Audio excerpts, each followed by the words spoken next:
Hi YouTube, I'm back with another Nets recap. The All-Star break has come. The All-Star break has gone, and we have two games on the dock to show you guys. You can see this one happened yesterday. Really nice game. I watched it. I ended up having to pause it and finish the game this morning because it went too long, but I watched it. But anyway, Brooklyn Nets. I want to try to show you from the top. So this is where we left off. Then there was the All-Star game. This was kind of a sad loss. Whoa, jeez. You think I'd be good enough? It's like the 7-3 cap I have. But anyway, we had this game against Boston. Start the second, not only second half. Like post break, home stretch. I don't know what you call it. Baseball, it's basically the second half because like 80 games, 82 games. Basketball, they're already like 60 games in. They have like 20 games to go. I don't know. It's not second half to me. But they got dismantled by the Celtics. I mean, when Steph Curry's the guy in the cover, and not like Kevin Durant or Kyrie Irving, you're going to get dismantled. I mean, they lost every single quarter except for the fourth quarter. I mean, come on. That's sad. But, hey, their best player was Andre Drummond. I mean, they think it was Steph Curry. I think it was Drummond. Maybe it was Steph Curry. Never mind, I'll stop talking. Or Bruce Brown. He's been playing nice. Tell me anything about Bruce Brown, because he's been here a while. I think, other than Harris, he's probably the longest tenured guy right now.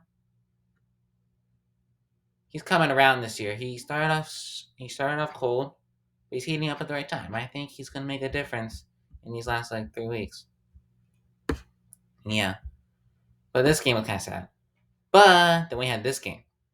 This game last night was crazy, and I'm the kind of fan. How do I say this?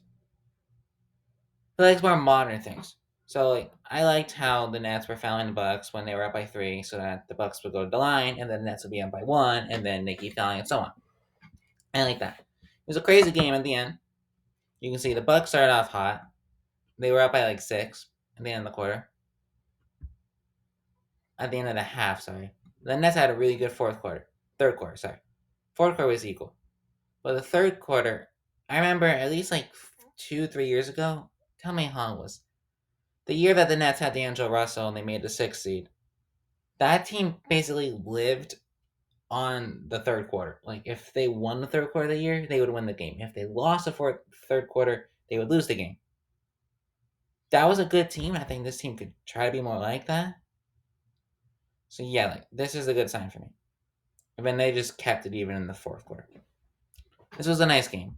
It also showed the value of free throws because I don't know if I can really figure it out, but they must have shot at least like 20 free throws in the last like 15 seconds of the game. It shows you that it is important to work on free throws like that.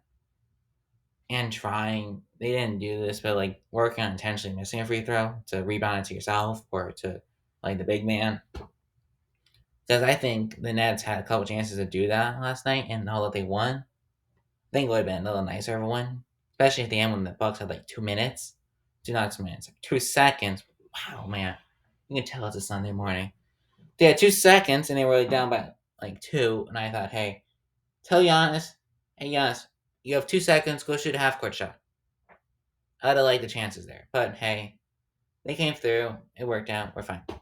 The Nets, yeah, they're still in the 8th seed, but hey, they be in the playoffs right now because it's a play-in, and no offense to anyone else, but if you put the Nets with Kevin Durant and Ben Simmons and Kyrie Irving, because the mandate, it might be gone, guys. Tell me what you think about that. I think the mandate's gonna go. It might take a while, but Irving's gonna be playing at Barclays Center, in my opinion, by the time the playoffs come around. But if you put Irving and Durant, and then you have a facilitator like Ben Simmons, these teams aren't gonna win. Especially if it's played in Brooklyn in one of these games. That's what I think. I think at this point, because Durant's supposed to come next week. So if the Nets have 21 games left, Durant's probably going to play like 18 of them. So if the Nets can go like 12-6, let's say, because you're going to have the best player in the game, and then Irving's going to come around, and Simmons going to come, and you have a lot of role players now like Curry and Drummond, who weren't role players before, but now they kind of are, and Brown stepping up. I think they're going to get into the 5th spot.